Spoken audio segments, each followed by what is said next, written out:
على رسوله النبي الكريم أما بعد فأعوذ بالله من الشيطان الرجيم بسم الله الرحمن الرحيم إنا أنزلناه في ليلة القدر وما أدراك ما ليلة القدر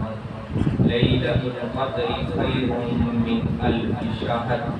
تنزل الملائكة والروح فيها بإذن ربهم من كل أمر سلام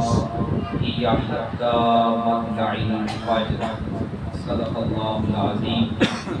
إن الله وملائكته يصلون على النبي يا أيها الذين آمنوا صلوا عليه وسلموا تسليما اللهم صل على سيدنا محمد وعلى آل سيدنا ومولانا محمد وبارك وسلم عليه الصلاة والسلام عليك يا سيدي يا رسول الله وعلى آلك وأصحابك يا سيدي يا حبيب الله حاضرین مکرم نہایت مختصر وقت کے لیے تکمیل قرآن کی اس بابرکت اور سعادت سے بھری محفل میں لیلۃ القدر کے حوالے سے چند ایک باتیں گوش گزار کرنی ہے۔ مسئلہ یہ ہے کہ آپ بزرگ کے سائڈ پہ تشریف فرمائے یا اس سائڈ پہ سامنے یہ ہنسنے والے بچے ہیں۔ بزرگ کہا کرتے تھے کہ بات کرنے کا بات ہمیشہ سے کائنات میں ایک ہی بات ہے، کوئی نئی بات نہیں ہے، لیکن بات کرنے کے لیے بھی کوئی جگہ چاہیے ہوتی ہے اور اس کو سننے کے لیے بھی، اور اس وقت ہی کوئی بات کرتی ہے۔ اور بہت پیاری مثال دیتے ہیں کہ جو سمندر کے اندر سیپ ہے جس کے اندر موتی بنتا ہے، تو وہی پانی ہر جگہ سے گزرتا رہتا ہے، لیکن وہ ایک سیپ ہے کہ جو اپنے اندر اس کو محفوظ کر لیتا ہے تو وہ موتی بن جاتا ہے۔ بات وہی ہے، یہ ہنسنے والے بچوں کو ہم سنا دیں گے جو کھیلنے کے لیے آئے ہوئے ہیں، تو یہ تو ہم ہر روز سنا رہے ہیں، اور یہ دیواروں کو سنانا یہ سنانا ایک برابر ہی ہو جاتا ہے۔ اگر تھوڑی سی زحمت فرمائیں تو سامنے آ جائیں، بھائی صاحب تھوڑی سی زحمت کریں تو سامنے آ جائیں، آپ ادھر تھوڑی سی زحمت کریں سامنے آ جائیں۔ اللهم صل على سيدنا محمد وعلى آل سيدنا ومولانا محمد وبارك وسلم عليه الصلاة والسلام عليك يا سيدي يا رسول الله وعلى آلك وأصحابك يا سيدي يا حبيب الله۔ میں آپ کو بتاؤں کہ یہ بات کرنے کا مجھے جتنا بخوبی اندازہ ہوا ہے، یقیناً ہر بولنے والا میں سمجھتا ہوں کہ اگر وہ دل سے بول رہا ہے تو وہ اس کیفیت کو سمجھتا ہوگا کہ جب سامع متوجہ ہوتا ہے، نماز کے لیے بھی ایک مسئلہ ہمیں بتایا گیا، ہمیں پڑھایا گیا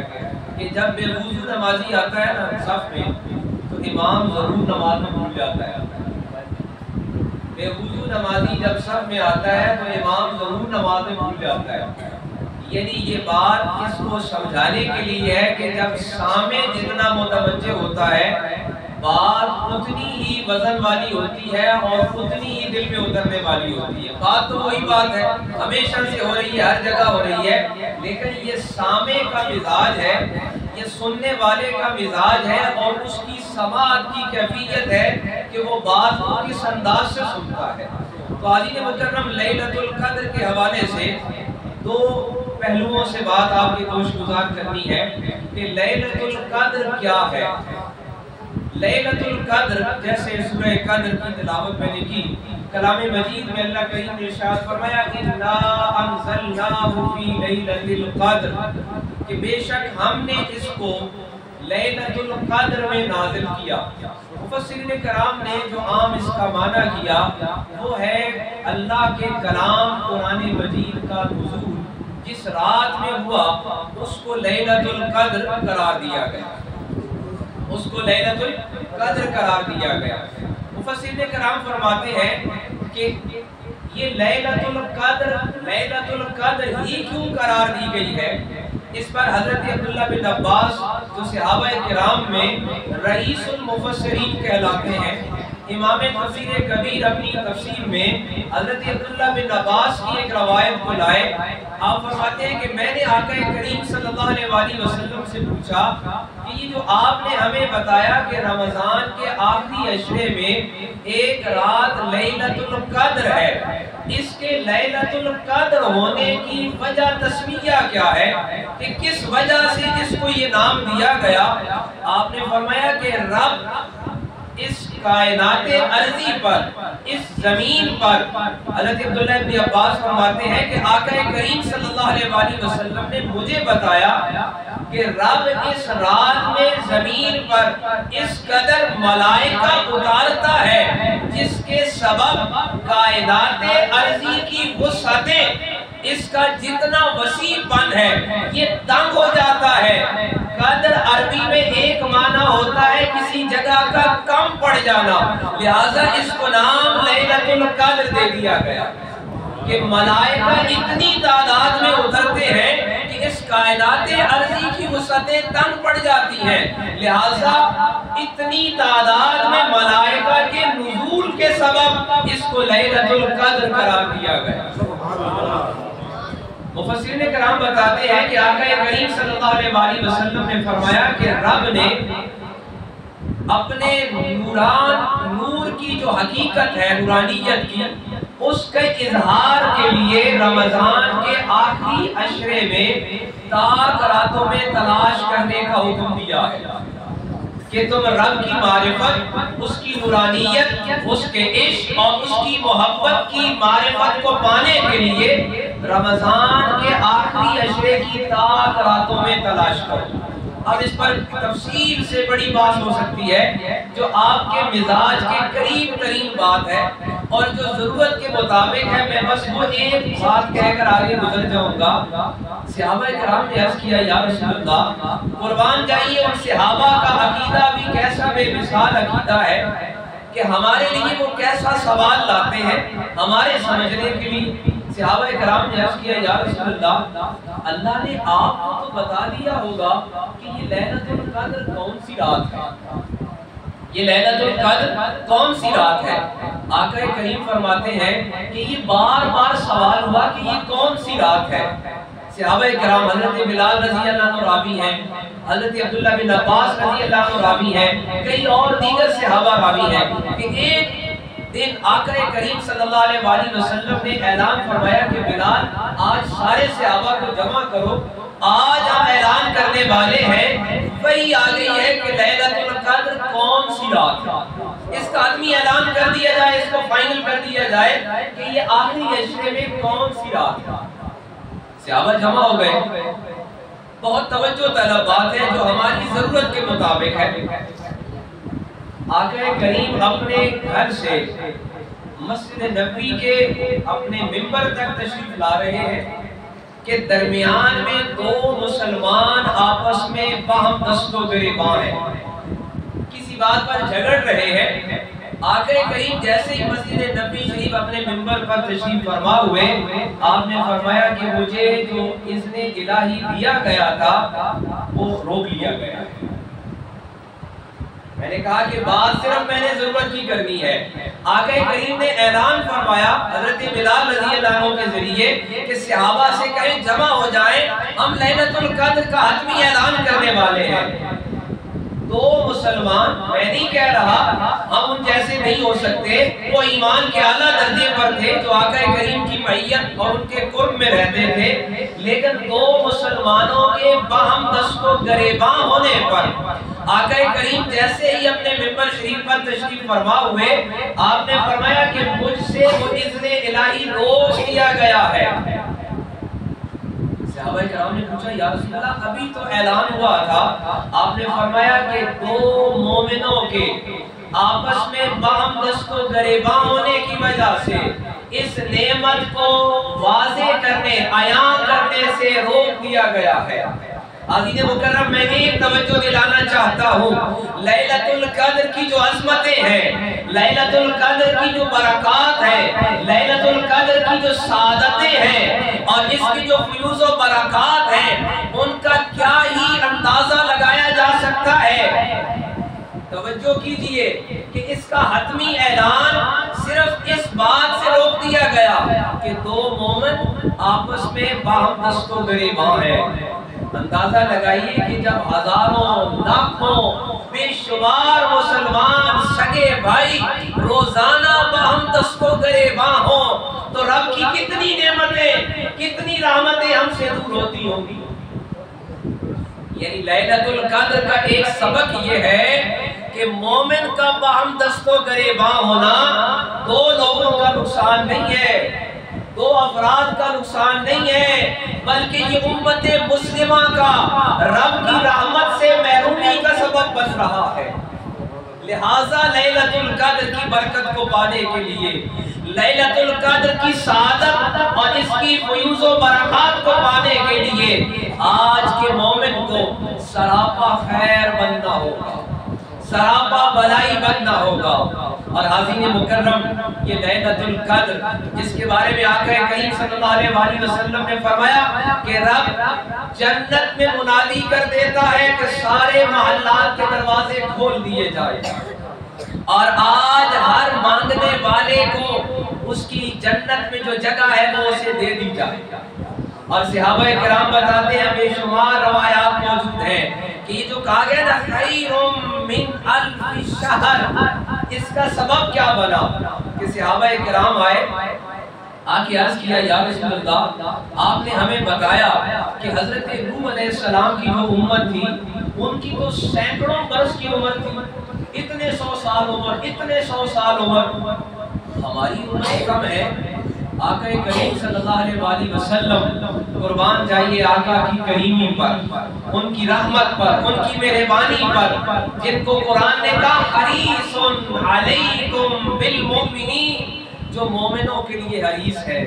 جو مومنوں کے لیے مہربان ہے، جو رحمت ہے۔ آپ اپنے پروردگار کی بارگاہ میں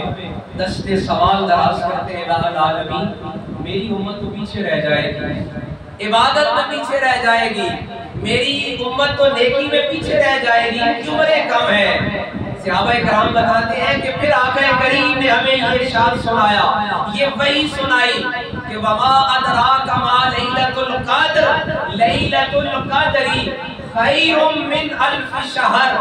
اے میرے محبوب اپنی امت کی نیکیوں کے لیے پریشان نہ ہو، اپنی امت کے نیکیوں کے کم ہونے پر، ان کی عمریں کم ہونے پر پریشان نہ ہو۔ ہم ایک رات ایسی دے رہے ہیں جو 1000 مہینوں کی عبادت سے بہتر ہے، 1000 مہینوں کے برابر بھی نہیں، 1000 مہینوں سے بہتر ہے۔ آج کی کیلکولیشن میں پتہ لگایا گیا کہ یہ 1000 مہینے کوئی 86 سال اور اس سے اوپر چند ماہ کی عمر بنتی ہے۔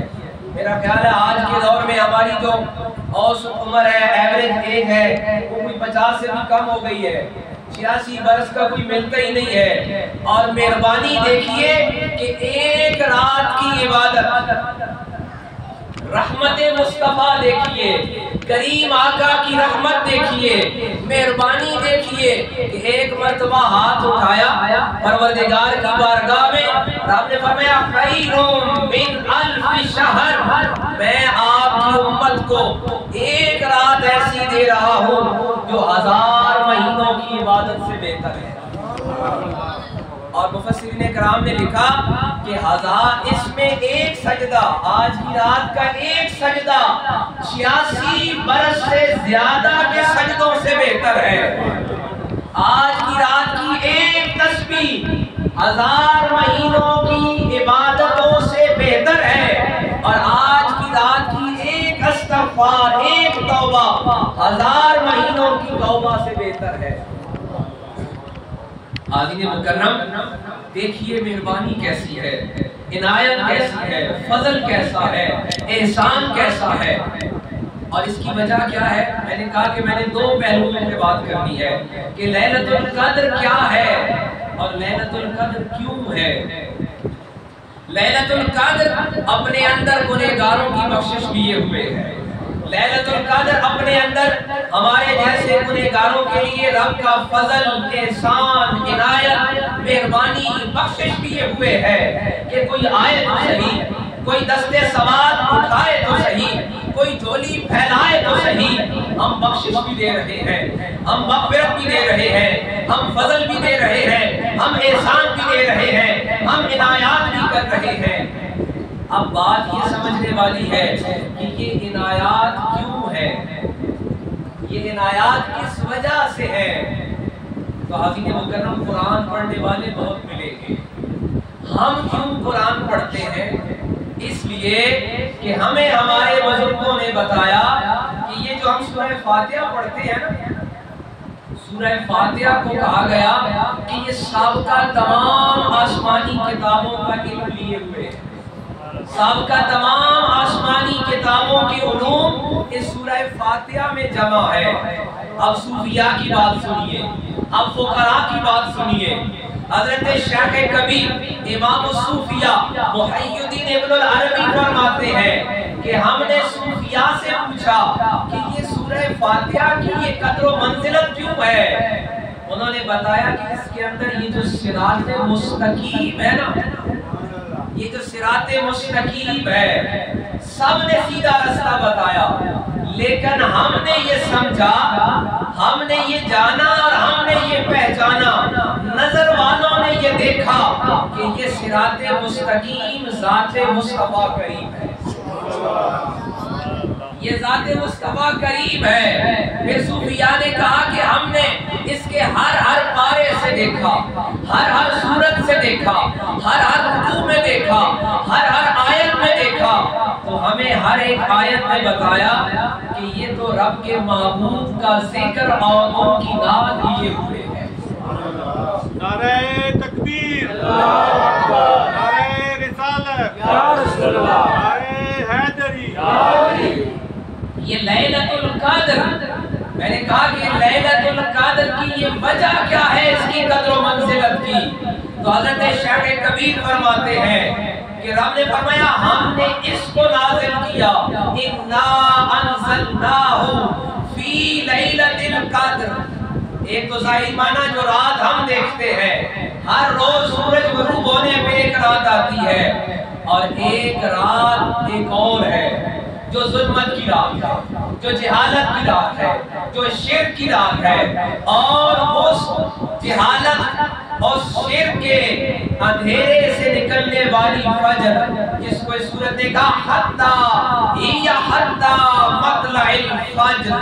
وہ فجر کون سا ہے؟ سنیے صوفیاء کی بات، فقراء کی بات سنیے۔ حضرت شیخ کبیر امام الصوفیاء محی الدین ابن العربی فرماتے ہیں ہم نے یہ جانا اور یہ پہچانا، صاحبان حال نے یہ بتایا کہ یہ فجر ذات مصطفیٰ کریم ہے، جس سے ہر ظلمت کا اندھیرا، ہر جہالت کا اندھیرا، ہر شرک اور ہر برائی کا اندھیرا دور ہو گیا۔ اور لیلۃ القدر کیا ہے؟ لیل عربی میں حجاب کو کہتے ہیں، پردے کو کہتے ہیں، اور قدر عزت والے مقام کو کہتے ہیں۔ حضرت شیخ کبیر امام الصوفیاء محی الدین ابن العربی فرماتے ہیں کہ ہم نے صوفیاء سے یہ جانا، یہ پہچانا نظر والوں سے کہ یہ لیل آقا کریم صلی اللہ علیہ وآلہ وسلم کا قلب اطہر ہے، اور قرآن نے اس کی تصدیق کی کہ علی قلبک، کہ یہ ہم نے آپ کے قلب اطہر پر اتارا۔ اس طرح قرآن نے ہمیں بتایا نا کہ اگر اس کو ہم علی جبل لرأیتہ خاشعا متصدعا من خشیۃ اللہ، یہ کلام اتنا بھاری تھا کہ اس کو اگر پہاڑوں پہ اتارتے تو وہ ریزہ ریزہ ہو جاتا۔ قرآن نے ہی کہا کہ یہ وَلَقَدْ يَسَّرْنَا الْقُرْآنَ لِلذِّكْرِ، کہ یہ قرآن ہم نے اس امت کے لیے آسان کر دیا ہے۔ ایک طرف پہاڑ اور ایک طرف اس امت مصطفیٰ کے یہ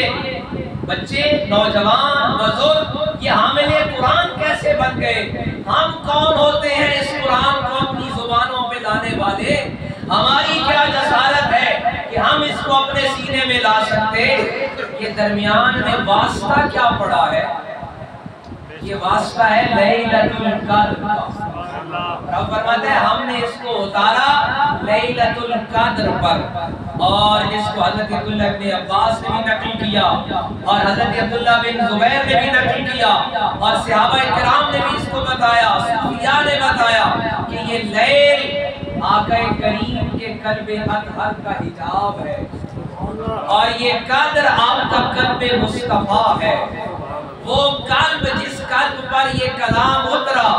اور یہ اترنے سے پہلے پہاڑوں کے لیے بھی ناقابل برداشت تھا، لیکن جیسے ہی یہ قلب مصطفیٰ پہ اترا اور پھر ان کی زبان مبارک سے ادا ہوا، اللہ اکبر، شاید یہ میں مرحلہ سمجھا نہ پاؤں کہ یہ پہلے اتنا دشوار تھا کہ پہاڑ ریزہ ریزہ ہو جاتے، پھر یہ اتنا آسان ہو گیا کہ ہمارے کم سے بچے بھی پڑھ رہے ہیں، بزرگ بھی پڑھ رہے ہیں۔ وجہ کیا ہے؟ اس لیے کہ اِنَّا أَنزَلْنَاهُ فِي لَيْلَةِ الْقَدْرِ، یہ قلب مصطفیٰ کے حجاب پر اترا، وَمَا أَدْرَاكَ مَا لَيْلَةُ الْقَدْرِ، اور یہ وَمَا أَدْرَاكَ کیا ہے؟ حضرت سیدنا صدیق اکبر کی زبان میں سنیے، آپ نے پوچھا یا رسول اللہ میں طویل عرصہ آپ کے ہمراہ رہا ہوں، سفر میں آپ کے ساتھ رہا ہوں، جنگ میں آپ کے ساتھ رہا ہوں، ہجرت میں آپ کے ساتھ رہا ہوں، حقیقت مصطفیٰ کیا ہے؟ حقیقت مصطفیٰ کیا ہے؟ اب سنیے وہ سب سے بڑے عاشق کا جواب، جو قافلہ سالار عشق ہے، جو نائب رسول ہے۔ حضرت سیدنا صدیق اکبر فرماتے ہیں مجھے میرے آقا کریم نے فرمایا کہ اے ابی بکر، حقیقت مصطفیٰ سے صرف رب واقف ہے، حقیقت مصطفیٰ سے کوئی دوسرا واقف نہیں، حقیقت مصطفیٰ کو صرف رب جانتا ہے، اور اسی حقیقت مصطفیٰ کو اس سورہ مبارکہ میں رب نے فرمایا وَمَا أَدْرَاكَ مَا لَيْلَةُ الْقَدْرِ، تم کہاں ادراک رکھتے ہو کہ وہ قلب مصطفیٰ کا حجاب کیا ہے؟ لیلۃ القدر خیر من الف شہر، کہ وہ جو قلب مصطفیٰ ہے، شہر کہتے ہیں ایک بڑے حجربے کو بھی، ایک بڑے معین وقت کو بھی۔ مفسرین کرام فرماتے ہیں، رب فرماتا ہے کہ تم اس کا حضور دربا پیمائش نہیں کر سکتے ہو، قلب مصطفیٰ کی حقیقت، قلب مصطفیٰ کی ماہیت کو پہچان ہی نہیں سکتے ہو۔ ہاں ایک بات ہے، لیلۃ القدر خیر من الف شہر تنزل الملائکۃ والروح، اور حقیقت اس کی یہ ہے کہ قلب مصطفیٰ پر ہم نے ملائکہ کا نزول کیا، روح الامین کا نزول کیا، اور یہ صبح قیامت تک جاری ہے۔ اور یہ جو ہم قرآن آج تھام کر بیٹھے ہیں، ہماری زبانوں پہ جو قرآن کے الفاظ آ رہے ہیں، یہ آقا کریم کی اس قلب اطہر کی برکت ہے، یہ اس کے باعث ہے کہ آپ کے قلب اطہر پہ اترا اور آپ کی زبان مبارک سے ادا ہوا۔ تو عظیم مکرم، قرآن پڑھنے کے لیے عشق مصطفیٰ کی دولت چاہیے، قرآن کو سمجھنے کے لیے، قرآن کو دل میں اتارنے کے لیے عشق مصطفیٰ کریم کی نظر چاہیے، وہ زبان چاہیے،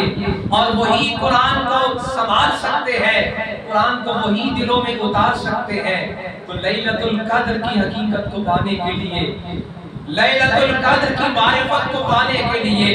لیلۃ القدر کی جو برکات ہیں ان کو پانے کے لیے، ایک تو ہمیں قرآن سے اپنا تعلق استوار کرنا ہے، اور دوسرا صاحب قرآن مصطفیٰ کریم آقا سے اپنا محبت کا رشتہ، اپنا عشق کا رشتہ، اپنا نسبت کا رشتہ، اس کو مضبوط بنانا ہے۔ تو آئیے لیلۃ القدر میں رب کی حضور توبہ بھی کریں، استغفار بھی کریں، اپنے گناہوں کی معافی بھی طلب کریں، اور قرآن سے ٹوٹا ہوا اپنا رشتہ جوڑ لیں، قرآن کو پڑھنے کی کوشش کریں، جو پڑھ سکتے ہیں قرآن کو سمجھنے کی کوشش کریں، اور صاحب قرآن کریم آقا سے اپنی لازوال محبت اور غیر مشروط وفاداری کو استوار کریں۔ الہ العالمین ہم سب کو اپنے اعمال کی درستگی عطا فرمائے. مجھے دوست احباب نے آج کی اس محفل کو سجایا، الہ العالمین کے رزق میں برکتیں عطا فرمائے اور ہم سب کو مساجد کو آباد کرنے کی الہ العالمین توفیق عنایت فرمائے. ہمارے جو بھائی اس مسجد کو آباد کرنے کے لیے، اس کو سنوارنے کے لیے، سجانے کے لیے کوشش کر رہے ہیں، الہ العالمین کے گھروں کو آباد فرمائے اور رب کریم ہمیں اپنے اس گھر کو مزید بہتر بنانے کی اور یہاں پہ جو دینی تعلیم کا کام ہے، امارات عام نہیں ہوتی بلکہ امارات سے زیادہ کام، امارت سے زیادہ اہم کام اس میں ہونے والا کام ہوتا ہے. ہمارے بزرگ فرمایا کرتے تھے امارتیں بہت ساروں نے بنائی ہیں، امارتیں بنانے سے بہتر ہے کوئی چند بندے تیار کر، ان کو قرآن پڑھا دو، ان کو قرآن کی سمجھ دے دو. اور آئیے آج کی اس لیلۃ القدر کی برکت والی رات میں ہم ان کو بھی خراج تحسین پیش کرتے ہیں جنہوں نے یہاں پہ یہ قرآن پڑھنے کا، پڑھانے کا سلسلہ شروع کیا